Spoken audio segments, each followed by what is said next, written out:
Okay, so I'm going to insert my USB stick into my computer, and you'll see an extra folder be displayed because of that.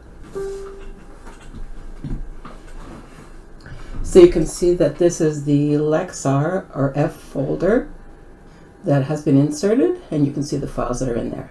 So I'm going to go up to where my embroidery files are. This will probably be different on your computer. You need to find where your embroidery files are saved. I'm going to go to my designs. I'm just going to choose this file. It's a PES, which is for brother machines. So I'm pretending this is the file I want to copy to my drive. I'm selecting it here.